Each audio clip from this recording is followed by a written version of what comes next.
Hello mga Momenter! Welcome po kayo sa aking channel, ang Mom Flourish Channel. For today's video, pag-uusapan pa rin po natin itong trip ng maglangga, Roel and Rachel. Ang dami po kasing ganap at nakaka-enjoy talagang panoorin mula day 1 hanggang sa kasalukuyan. Ito ngang naganap na o nagaganap na trip ng ating mga idol na Rachel and Roel. Ang daming ganap eh. Hindi lang basta makadalaw si Roel sa kanilang tahanan, sa kanyang family, mga kaibigan, nakadalaw din siya sa kanyang mga beneficiaries, especially si Nanay Lilia at si Tatay Mario, na talagang napalapit na talaga sa kanya ng lubusan. And of course, nakapag-unwind silang maglangga na alam naman natin na naging napaka-busy schedule sila, lalo na silang pinagsasabay yung kanyang pag-vlog, pagiging charity vlogger, at saka yung, of course, hindi niya pwedeng pabayaan ang kanyang pag-aaral. At napansin ko sa pag-unwind nila, yung mga napupuntahan nila, napaka-adventurous nila, no? Yung mga rides na kanilang sinakyan, o yung rides na kanilang nasakyan, parang ako yung nahihilo parang ako, hinahabol ko rin yung paghinga ko. Naalala ko tuloy nung sila ay magkaibigan pa lamang, nung sa diet, sumakay sila ng ride. Si Rachel, tawa lang ng tawa, samantalang si Roel ay parang nabigla, parang sumisigaw siya, di ba, ng mama. Naalala niyo yun? So, ang hilig talaga nila sa rides, no? And hindi lang yun, pati yung nag-overnight sila, hindi ma-actually overnight, pero inabot sila talaga ng kalaliman ng gila. So, ano pa? Siyempre, na-meet nila dyan yung mga supporters nila, di ba? Yung meet and greet. Siyempre, yung mga laganap ang supporters ng Maglangga. And, of course, mawawala ba sa Davao ang hometown ni Roel? Ang dami nilang supporters dyan na dapat pagbigyan. Ayan, nakisalamuha sila, banding sila sa kanilang mga supporters.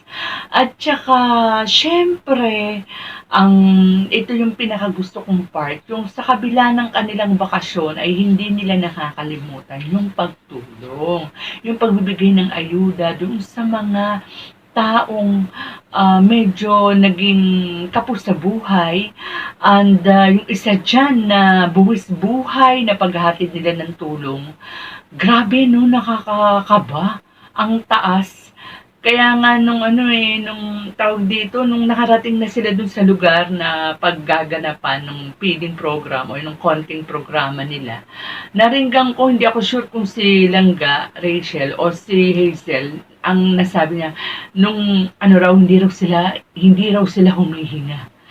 Ang kitid nga naman ng daan, di ba, nakakatakot. And doon pa lang talaga hahangaan mo na sila, ang lalakas ng loob nila. Naalala ko nung huling punta nila dyan, nakaraang punta nila dyan, meron din silang tinahak na buwis buhay na lugar para makapag-feeding din eh. Nagpamigay din sila ng bigas eh. And anong tawag dito? Nahulog pa nga si Rachel. Nung panahon na yun, hindi siya nakaangkas kay Roel. Kumbaga, parang umarkila sila ng tigitigisang. Habal-habal ba yung tawag doon, yung mga motor? Grabe, nakakatakot. Tapos eto na naman, parang mas nakakalula ito ngayong pinuntahan nila eh. Nagpamigay sila dyan ng bigas, nagpasaya sila dyan ng mga bata, ng mga senior. So, ayan nga po, nakakatuwang panoorin, nakakatuwa silang pagmasdan, mas lalo silang nakakatuwang pagmasdan ngayon na meron na po silang relasyon. Kasi nakikita po natin na wala ng ilangan, super sweet, alam mong hindi ka pinefake, alam mo na hindi ka niloloko, na sweet views, alam natin na natural at walang halong put on lang. So, sana nga sa panonood ko sa kanila, talagang cute ako sa kanilang sa kanilang minsan biruan, minsan ako parang kinakabahan ako baka magkapikunan, pero sa tagal na rin naman nila kahit papaano, no? Although 3 buwan pa lamang ang kanilang relation, kamakailan nga lang nagdiwang sila, 'di ba, ng kanilang monthsary. Happy Monthsary, Roel and Rachel. Kahit na 3 buwan pa lang yung pinapagdiwang nila, ang tagal na po ng pinagsamahan ng Rochelle. Ang ganda nga po nagsimula sila sa pagiging magkaibigan, nagtutulungan, nagsusuportahan, hanggang sa eto nga nagkaroon sila ng relasyon. Kaya parang kumbaga sa bahay, yung pundasyon nila, matatag na matatag na. So sana nga hanggang dulo, Roel, Rachel, Rochelle. So mga kalangga, mga kalingap, hanggang dito na lang po muna ang ating kwentuhan. Hanggang sa susunod po, mag-ingat po tayong lahat and God bless. Di mo pinapansin, para na lang akong laging sumusunod sa gusto mo. Lagi kitang inaalala, kahit di mo ako pansin.